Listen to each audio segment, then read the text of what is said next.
Tuhan yang Maha Kuasa berkata, di akhir pekerjaannya pada akhir zaman, Dia tidak lagi hanya menganugerahkan kasih karunia dan berkat kepada manusia seperti yang Dia lakukan sebelumnya.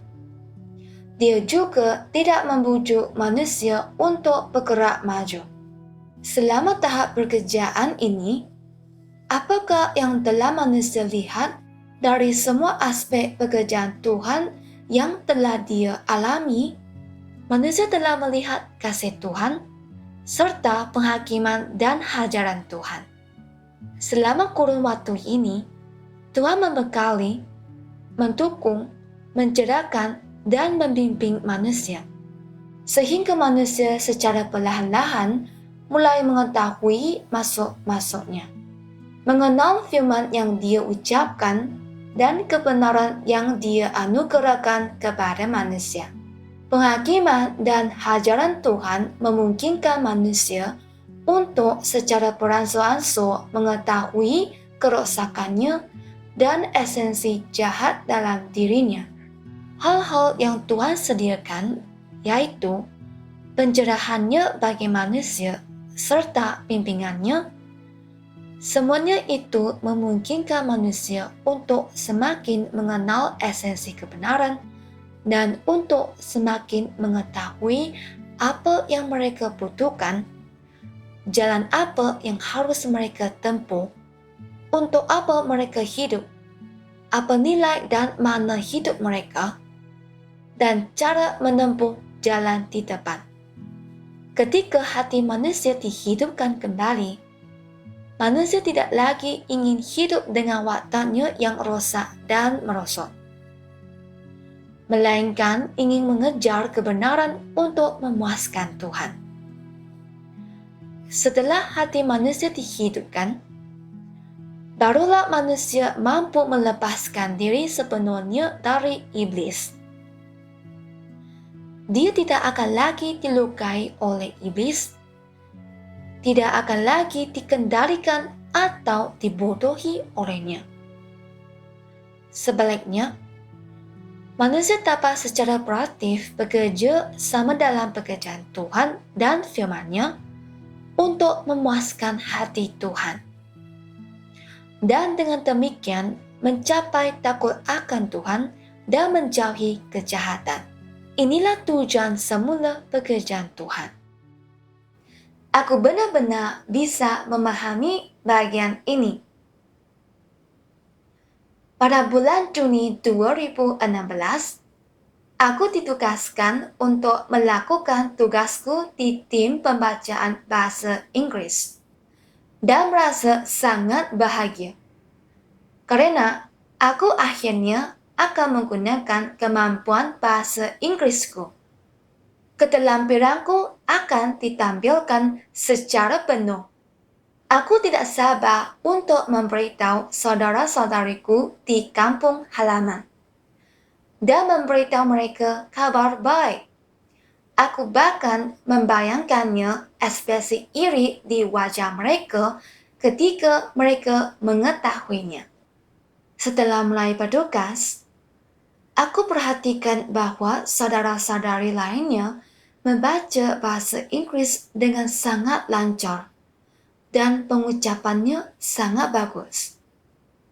Mereka sering berbicara satu sama lain dalam bahasa Inggris dan bahkan selama pertemuan dan saat menjalankan tugas, mereka akan berkomunikasi semuanya dalam bahasa Inggris. Bahasa Inggrisku tidak sebagus bahasa Inggris mereka. Aku merasa iri sekaligus cemas. Tetapi aku berkata kepada diriku sendiri, selama kau belajar giat, suatu hari kau akan menjadi lebih baik daripada mereka. Jadi, aku mulai bangun lebih pagi dan begadang sampai larut untuk belajar bahasa Inggris dan menghafal kosakata. Aku terus-menerus berpikir tentang bagaimana aku dapat meningkatkan kinerjaku. Setiap kali mendengar ada orang yang berbagi pengalaman kerja mereka, aku akan mengeluarkan pena dan mulai membuat catatan. Tapi, beberapa bulan telah berlalu. Aku tetap berkembang paling lambat dan melakukan yang terburuk di antara semua orang dalam tim. Mengetahui bahwa aku tidak memenuhi tugasku dan bahwa aku sering harus mendapatkan kiat dan bantuan dari saudara-saudari, ditambahkan fakta bahwa pemimpin tim sering menugasiku pekerjaan kasar dan rutin selama waktu itu. Membuatku merasa seperti aku benar-benar dapat disingkirkan dari tim. Aku menjadi sangat sedih dan kesal. Belakangan, seorang saudari baru datang untuk bekerja dalam tim kami. Dia tidak terbiasa dengan tugas tim kami, jadi aku diminta untuk membantunya. Aku diam-diam bersukacita karena aku bukan orang yang paling tidak terlampir lagi dalam tim kami. Namun, yang mengejutkan aku, saudari ini berbakat dan cepat belajar, sehingga bahasa Inggrisnya meningkat pesat. Dalam 2 atau 3 bulan, dia sudah mengungguriku. Ini membuatku panik. Pada tingkat ini, aku akan segera menjadi anggota tim terburuk kami lagi. Dapat dimengerti bahwa aku tidak tampil sebagai anggota lain yang telah bekerja lebih lama. Sekarang, pemula ini telah datang dan aku diminta untuk membantunya. Tapi dalam waktu singkat, dia sudah lebih baik dariku. Ini memalukan. Aku menjalani hidup sehari-hari untuk memperebutkan status dan prestise, dan terus-menerus merasa tidak nyaman. Aku melewati hari-hariku dalam kesengsaraan total. Aku mulai merindukan masa lalu saat memenuhi tugas di kampung halamanku. Aku dulu yang memimpin diskusi dan perencanaan. Saudara-saudariku semua setuju dengan pandanganku dan para pemimpin gereja sangat mendukungku. Aku dulu seseorang yang penting, tapi sekarang aku jatuh begitu rendah. Semakin aku memikirkannya, semakin aku merasa sedih dan teraniaya. Suatu kali, aku akhirnya bersembunyi di kamar mandi dan menangis. Malam itu, di tempat tidurku, aku terus bolak-balik dan tidak bisa tidur. Aku tidak bisa berhenti berpikir. Aku telah menjadi anggota terburuk tim kami sejak hari pertama. Apa yang akan dipikirkan oleh saudara-saudari lainnya tentangku? Aku tidak ingin tinggal di sini. Tapi kemudian, aku berpikir tentang bagaimana aku telah bersumpah dengan sungguh-sungguh kepada Tuhan untuk mengorbankan diriku baginya untuk membalas kasihnya selama aku hidup. Jika aku benar-benar meninggalkan tugasku, bukankah aku akan menarik kembali janjiku? Bukankah aku akan menipu dan mengkhianati Tuhan? Aku merasa sangat kesal.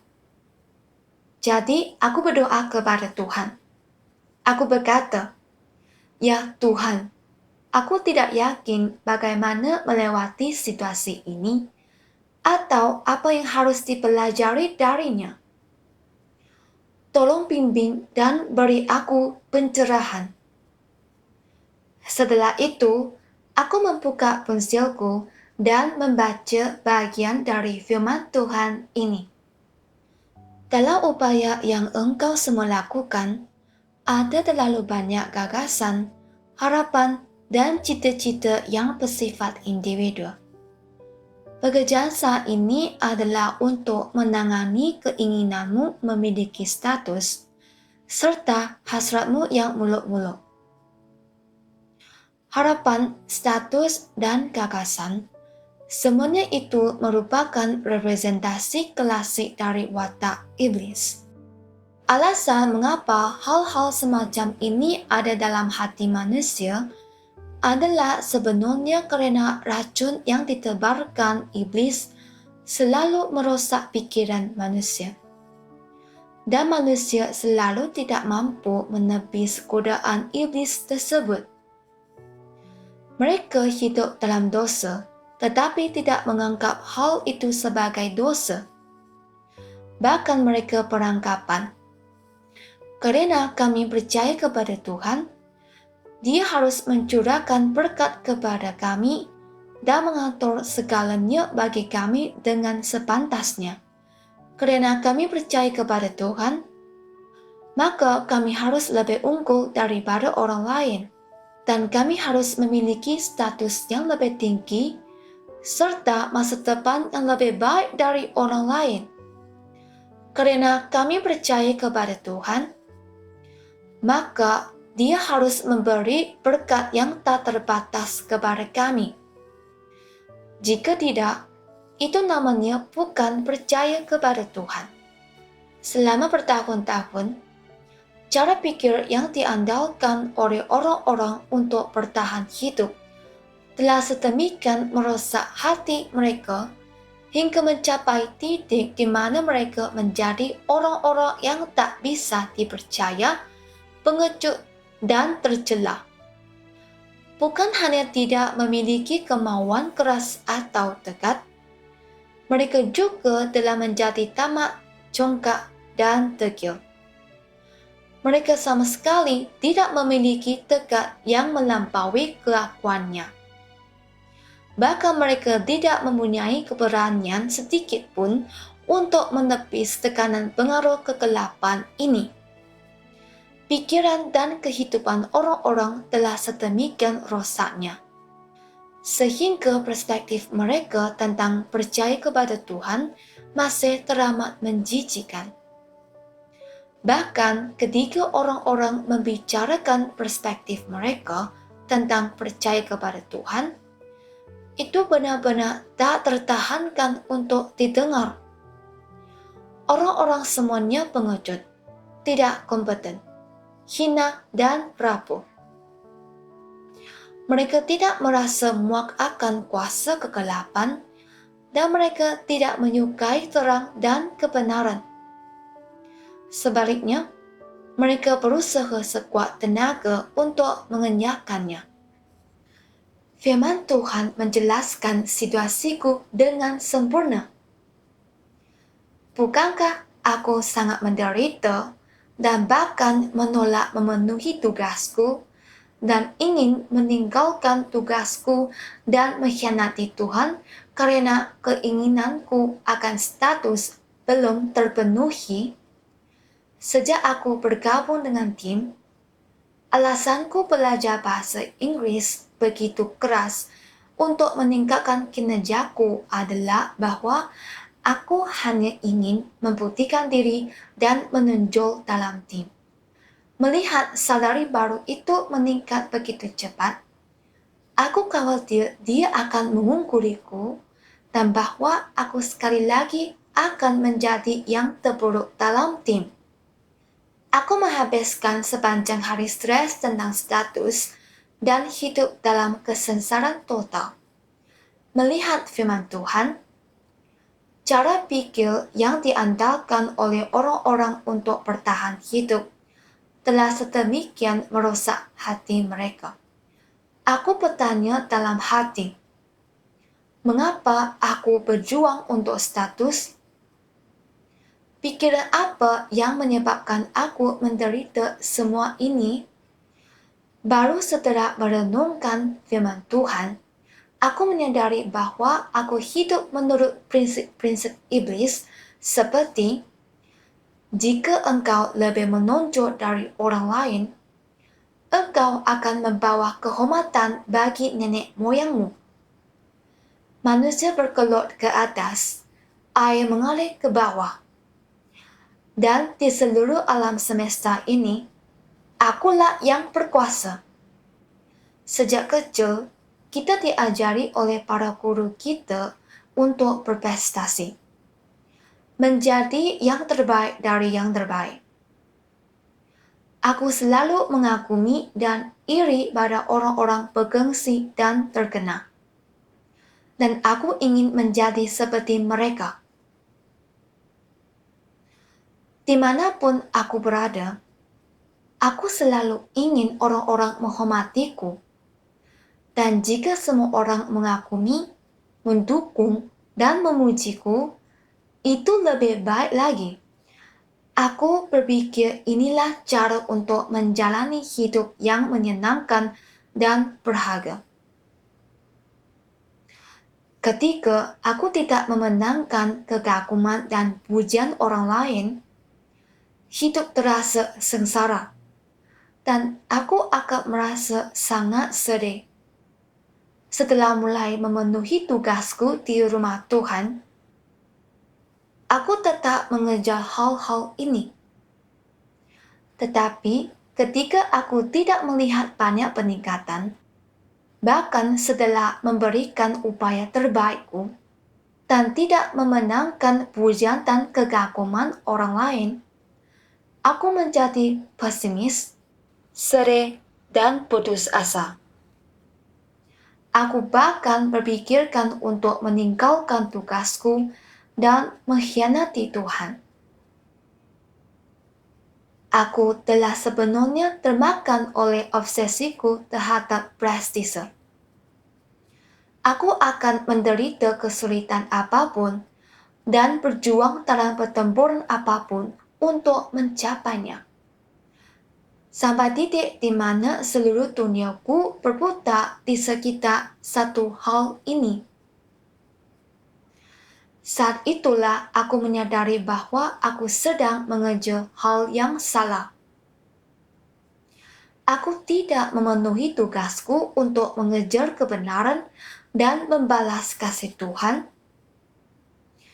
Aku melakukannya hanya untuk memuaskan keinginanku sendiri akan prestise dan status. Wahyu dalam firman Tuhan menunjukkan kepadaku bagaimana pengajaranku salah arah. Kemudian aku membaca bagian dari firman Tuhan ini.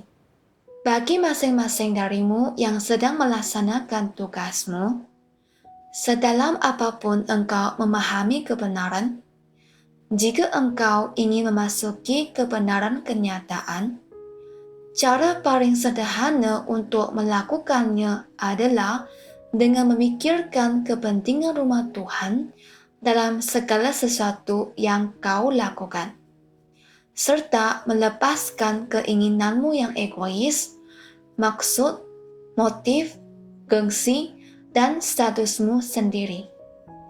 Prioritaskan kepentingan rumah Tuhan. Inilah setidaknya yang harus kau lakukan. Selain itu, jika engkau dapat memenuhi tanggung jawabmu, melakukan kewajiban dan tugasmu, mengesampingkan keinginanmu yang egois, mengesampingkan niat dan motifmu sendiri, memiliki pertimbangan terhadap kehendak Tuhan, dan mengutamakan kepentingan Tuhan dan rumahnya, maka setelah mengalami hal ini selama beberapa saat, engkau akan merasa bahwa ini adalah cara yang baik untuk hidup. Ini adalah menjalani hidup dengan jujur dan tulus, tanpa menjadi orang yang tercela atau tak berguna, dan hidup secara adil dan terhormat, bukan berpikiran sempit atau jahat. Engkau akan merasa bahwa inilah cara seseorang harus hidup dan bertindak. Lambat laun, Keinginan di dalam hatimu untuk memuaskan kepentinganmu sendiri akan berkurang. Setelah membaca firman Tuhan, aku menyadari bahwa dikagumi oleh orang lain tidaklah penting. Tunduk pada kedaulatan dan rencana Tuhan, menjunjung tinggi pekerjaan rumah Tuhan, melakukan kebenaran, dan memenuhi tugas seseorang, inilah yang sangat penting. Dan inilah cara hidup secara terbuka dan jujur. Setelah memahami kehendak Tuhan, aku merasakan kebebasan yang luar biasa. Aku masih anggota tim kami yang berkinerja terburuk. Tetapi, aku tidak lagi merasa terlalu buruk tentang hal itu. Dan ketika sesuatu melukai prestise dan statusku, aku akan secara sadar berdoa kepada Tuhan dan meninggalkan motifku yang salah. Dan aku bisa tenang dan memenuhi tugas aku. Namun, racun iblis telah berakar kuat di dalam diriku dan telah menjadi naturku. Pemahaman saja tidak cukup untuk mencabutnya. Aku tetap perlu mengalami lebih banyak penghakiman dan permunian untuk dibersihkan dan diubah. Pemimpin tim kami menugaskan Suster Liu dan Zhang untuk mengawasi pekerjaan kami karena mereka berdua memiliki keahlian profesional yang kuat. Aku iri sekaligus cemburu. Tampaknya merupakan suatu kehormatan untuk melatih saudara-saudari lainnya. Mengapa aku tidak bisa seperti mereka? Yang bisa kulakukan hanyalah mengejarkan rutinitas yang tidak membutuhkan keterampilan apapun. Kemudian, aku direkomendasikan untuk melakukan tugas pengiriman di dalam tim. Membantu orang lain untuk menyelesaikan kesulitan mereka. Namun, aku sama sekali tidak bersemangat dengan prospek ini. Tambahkan meremehkan tugas ini. Bagiku, hanya orang yang tidak punya keterampilan nyata yang ditugaskan untuk tugas ini. Jika tim kami bekerja dengan baik, semua orang akan mengatakan itu semua karena kedua saudari itu. Siapa yang akan melihatku bekerja di belakang layar, bersekutu tentang kebenaran untuk menyelesaikan masalah, karena aku memiliki pola pikir yang salah dan tidak dapat memperoleh pekerjaan Roh Kudus, aku tidak merasa termotivasi untuk memenuhi tugasku. Dan terkadang berpikir sendiri, mengapa kaliberku tidak sebanding dengan kaliber orang lain? Apa keahlianku? Kapan aku bisa menampilkan keahlianku sepenuhnya? Lambat laun, aku mulai merasa makin menentang dan gelisah. Tak lama kemudian, setiap kali saudari Zhang sambil lalu memintaku untuk menutup pintu atau membuka jendela, aku merasa kehilangan kesabaran. Aku berpikir, sudah berapa lama kau menjadi orang percaya? Kau hanya sedikit lebih baik dalam hal keterampilan, itu saja. Apakah itu membuatmu layak menyuruh-nyuruhku? Pada akhirnya, aku mengabaikan saudari Zhang ketika dia berbicara denganku. Terkadang, ketika dia bertanya kepadaku, aku hanya akan berpura-pura tidak mendengarnya. Jikapun aku menanggapi, itu tidak dikatakan dengan baik. Ketika aku melihat bahwa akibatnya dia merasa terkekang, aku merasa tidak enak. Tetapi jika menyangkut masalah status dan prestise, aku tetap membiarkan emosi menguasaiku. Suatu pagi, aku melihat saudari Liu dan saudari Zhang keluar untuk tugas kerja. Pakaian mereka terlihat sangat berkelas dan modis. Aku menjadi kesal dan cemburu pada mereka.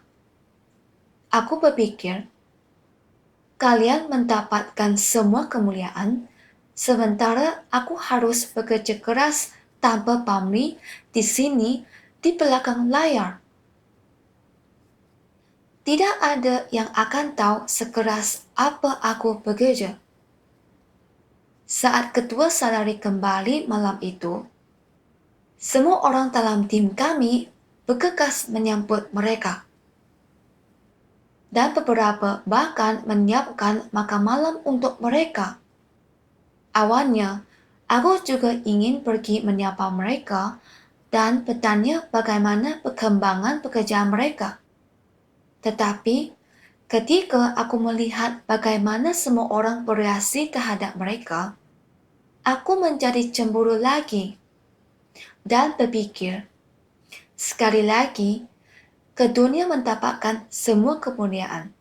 Dan sekarang, aku terlihat makin tidak berharga. Dengan pemikiran itu, aku berbalik dan langsung kembali ke kamarku. Aku tidak bisa menenangkan diri, jadi aku berdoa kepada Tuhan. Aku berkata, "Ya Tuhan, obsesiku pada status sekali lagi muncul.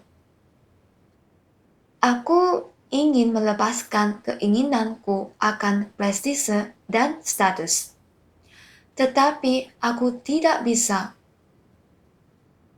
Tolong tunjukkan aku bagaimana membebaskan diriku dari ikatan reputasi dan status." Keesokan harinya, salah satu saudari melihatku dalam keadaan yang buruk dan membacakan aku bagian berikut. Begitu bersangkut paut dengan kedudukan, gengsi, atau reputasi, hati setiap orang melompat dalam pengharapan. Dan masing-masing dari engkau selalu ingin unggul, menjadi terkenal, dan diakui. Setiap orang tidak mau menyerah.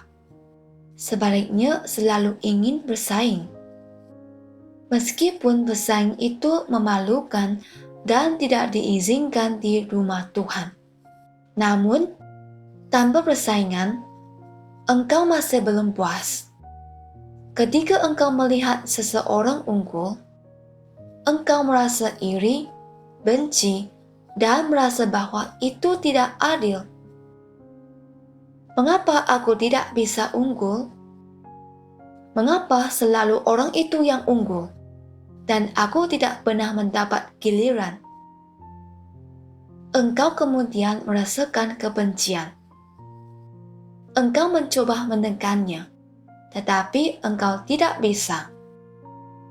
Engkau berdoa kepada Tuhan dan merasa lebih baik untuk sementara waktu. Tetapi begitu engkau menghadapi masalah semacam ini lagi, engkau tidak dapat mengatasinya. Bukankah ini menunjukkan tingkat pertumbuhan yang tidak dewasa? Bukankah kejatuhan seseorang ke dalam keadaan seperti itu adalah sebuah perangkap? Ini adalah belenggu natur iblis yang rusak dan mengikat manusia. Firman Tuhan menunjukkan kepadaku bahwa aku tidak benar-benar mengubah apa yang aku kejar. Betapa tidak masuk akalnya diriku dan unggul di atas orang lain. Dikuasai oleh hal-hal ini, aku selalu ingin menonjol dan diperhatikan. dan ingin melakukan tugas-tugas yang penting atau keterampilan yang dibutuhkan. Aku pikir inilah satu-satunya cara aku akan dihormati dan dihargai oleh orang lain dan disetujui, lalu akhirnya diberkati oleh Tuhan. Aku meremehkan pekerjaan apapun yang menurutku tidak penting dan bahkan memandang tugas pengiramanku dengan jijik. Melihat bagaimana kedua saudari diberi tugas penting, sementara aku hanya diberi tugas sepele yang tidak akan benar diperhatikan. Aku merasa cemburu dan kesal, dan bahkan mengeluh menyalahkan Tuhan karena tidak memberiku kaliber atau keterampilan yang lebih baik. Betapa tidak masuk akalnya diriku.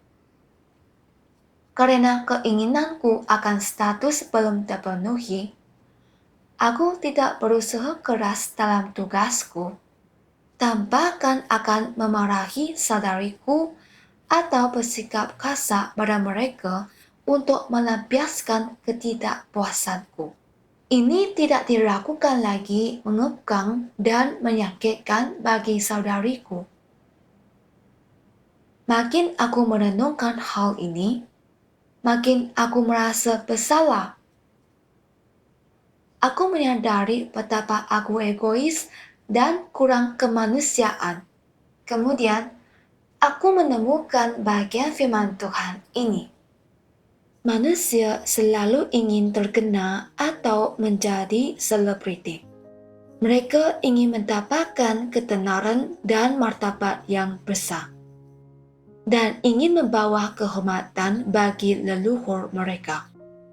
Apakah ini hal-hal positif? Ini sama sekali tidak sejalan dengan hal-hal positif. Selain itu, semua ini bertentangan dengan hukum Tuhan yang berkuasa atas nasib manusia. Mengapa aku mengatakan itu? Orang macam apa yang Tuhan inginkan? Apakah Dia menginginkan orang yang hebat, selebriti, bangsawan, atau orang yang mengguncangkan dunia? Tidak. Jadi, orang macam apa yang Tuhan inginkan? Dia menginginkan orang yang rendah hati, yang berusaha menjadi makhluk ciptaan Tuhan yang memenuhi syarat, yang dapat memenuhi tugas makhluk ciptaan, dan yang dapat memenuhi standar sebagai manusia. Dengan merenungkan firman Tuhan, aku menyadari bahwa Tuhan tidak menginginkan orang yang mulia atau talenta yang mengguncang bumi, tetapi orang-orang yang membumi yang dapat memenuhi tugas mereka sebagai makhluk Tuhan.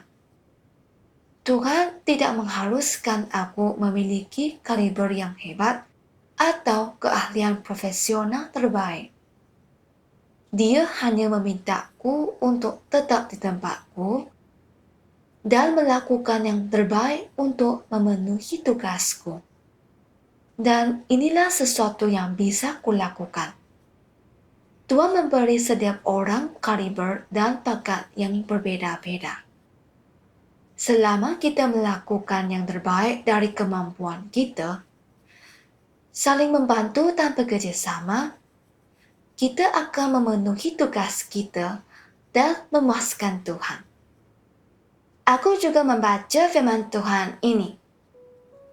Aku memutuskan tempat tujuan setiap orang bukan berdasarkan usia, senioritas, jumlah penderitaan, dan yang utama, bukan berdasarkan sejauh mana mereka mengundang rasa kasihan, tetapi berdasarkan apakah mereka memiliki kebenaran. Tidak ada pilihan lain selain ini. Engkau semua harus menyadari bahwa semua orang yang tidak mengikuti kehendak Tuhan juga akan dihukum. Ini adalah fakta yang tak dapat diubah. Tuhan adalah Tuhan yang benar. Siapa yang Tuhan puji dan apa akhir dan tujuan yang Dia tetapkan untuk setiap orang tidak didasarkan pada apakah mereka memiliki prestise atau kemasyhuran, berapa banyak orang yang mendukung dan menyetujui mereka, atau apa yang mereka miliki. Sebaliknya, itu semua didasarkan pada apakah mereka melakukan kebenaran, tunduk kepada Tuhan, dan memenuhi tugas mereka sebagai ciptaan Tuhan. Ambil contoh iman kepala, ahli Taurat, dan orang Farisi. Mereka memiliki status dan pengaruh. Banyak orang mengidolakan dan mengikuti mereka. Tetapi ketika Tuhan Yesus datang untuk melakukan pekerjaannya, mereka tidak mencari kebenaran atau menerima pekerjaan Tuhan sama sekali. Mereka bahkan mengutuk dan menolak Tuhan Yesus demi melindungi status dan pendapatan mereka.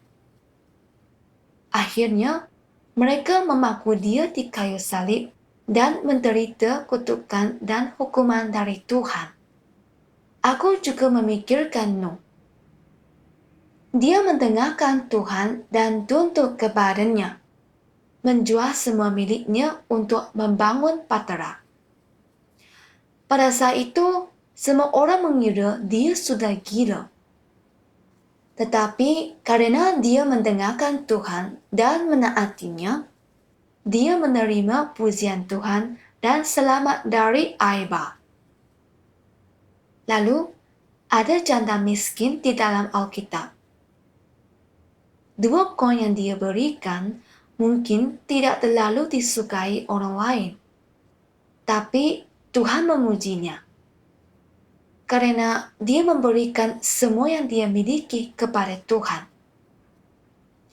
Merenungkan cerita-cerita ini, aku melihat bahwa Tuhan sungguh benar.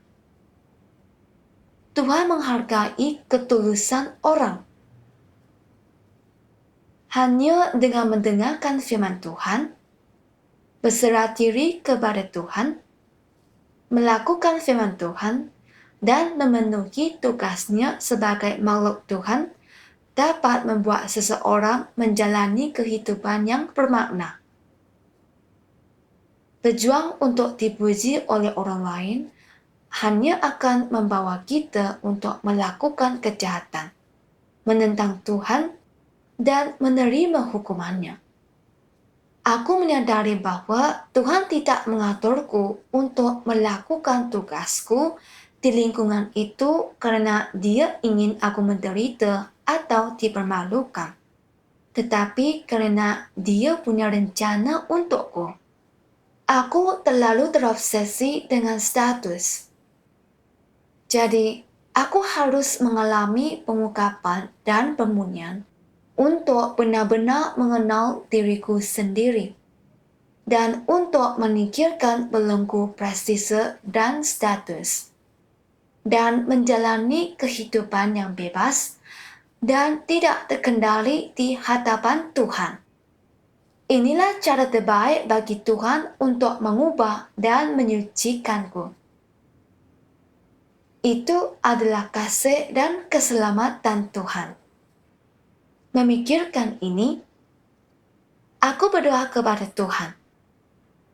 Ya Tuhan, aku bersyukur kepadamu karena mengaturkan lingkungan ini untuk menyelamatkan dan menahirkanku. Aku tidak ingin lagi hidup demi gengsi dan status. Tidak peduli tugas apa yang diberikan kepadaku, tidak peduli betapa rendahnya itu di mata orang lain, aku bersedia untuk tunduk dan bekerja bersama saudara-saudariku untuk memenuhi tugas kami. Kemudian, timku membutuhkan beberapa orang untuk pergi keluar untuk urusan gereja. Ketika aku mendengarnya, sekali lagi keinginan mempuncak di dalam diriku. Aku pikir mungkin akhirnya aku akan mendapat kesempatan untuk menunjukkan diri. Sementara saudara-saudariku memutuskan siapa yang akan pergi, aku terus berharap aku akan dipilih. Tetapi pada akhirnya diputuskan untuk mengirim saudari Liu dan saudari Zhang. Aku merasa sedikit kecewa. Sepertinya aku tidak akan benar memiliki kesempatan untuk dikenal. Aku menyadari bahwa sekali lagi aku memperebutkan ketenaran. Jadi aku berdoa kepada Tuhan dan melepaskan motifku yang salah. Aku berpikir tentang bagaimana selama ini aku tidak fokus pada pekerjaanku, tetapi telah menyanyiakan semua waktu dan energi berharga ini untuk memperebutkan status dan tidak memenuhi tugasku sama sekali. Aku memperjuangkan status setiap hari, dan itu benar-benar perasaan yang mengerikan. Rasanya seolah-olah aku telah ditipu oleh iblis. Status dan prestise benar-benar dapat merusak orang. Sebenarnya, semua saudara-saudari dalam tim kami memiliki keterampilan dan kaliber yang berbeda. Tuhan mengatur agar kami bekerja sama karena Dia ingin kami masing-masing menggunakan keterampilan kami, belajar dari, dan melengkapi satu sama lain, dan bekerja sama dengan baik untuk memenuhi tugas kami. Tuhan telah memutuskan kaliber dan tingkat pertumbuhanku sejak lama. Peran apa yang aku mainkan dalam tim, dan fungsi apa yang aku layani juga telah ditentukan sebelumnya oleh Tuhan. Jadi, aku harus bahagia di mana aku berada. Melakukan yang terbaik yang aku bisa untuk memenuhi tugasku. Dan menjadi orang bijaksana yang mampu tunduk kepada Tuhan. Setelah menyadari ini, aku merasa jauh lebih rileks. Kapanpun kedua saudari itu pergi untuk tugas mereka, aku akan mendoakan mereka dan melakukan yang terbaik untuk menyelesaikan semua pekerjaan rutin agar para saudari lainnya bisa fokus melakukan tugas mereka sendiri.